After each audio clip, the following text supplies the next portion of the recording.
اے پیغمبر، لوگ تم سے یتیم عورتوں کے بارے میں فتویٰ طلب کرتے ہیں، کہہ دو کہ اللہ تم کو ان کے ساتھ نکاح کرنے کے معاملے میں اجازت دیتا ہے، اور جو حکم اس کتاب میں پہلے دیا گیا ہے وہ ان یتیم عورتوں کے بارے میں ہے جن کو تم ان کا حق تو دیتے نہیں اور خواہش رکھتے ہو کہ ان کے ساتھ نکاح کر لو، اور نیز بیچارے بے کس بچوں کے بارے میں،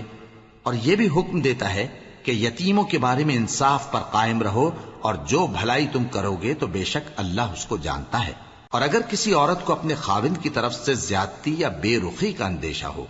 تو میاں بیوی پر کچھ گناہ نہیں کہ آپس میں کسی قرارداد پر صلح کر لیں، اور صلح خوب چیز ہے، اور طبیعتیں تو خود غرضی کی طرف مائل ہوتی ہی ہیں، اور اگر تم نیکوکاری اور پرہیزگاری کرو گے تو اللہ تمہارے سب کاموں سے واقف ہے۔ اور تم خواہ کتنا ہی چاہو بیویوں میں ہرگز عدل نہیں کر سکو گے، تو ایسا بھی نہ کرنا کہ ایک ہی کی طرف ڈھل جاؤ اور دوسری کو ایسی حالت میں چھوڑ دو کہ گویا ادھر میں لٹک رہی ہے، اور اگر آپس میں مصالحت کر لو اور پرہیزگاری کرو تو اللہ بخشنے والا ہے،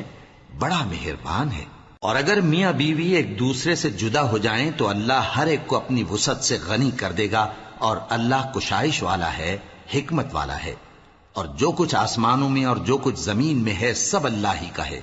اور جن لوگوں کو تم سے پہلے کتاب دی گئی تھی ان کو بھی اور اے نبی تم کو بھی ہم نے حکم تاکیدی کیا ہے کہ اللہ سے ڈرتے رہو،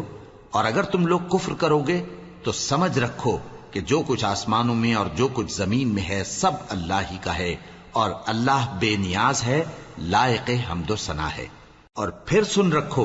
کہ جو کچھ آسمانوں میں اور جو کچھ زمین میں ہے سب اللہ ہی کا ہے، اور اللہ ہی کارساز کافی ہے۔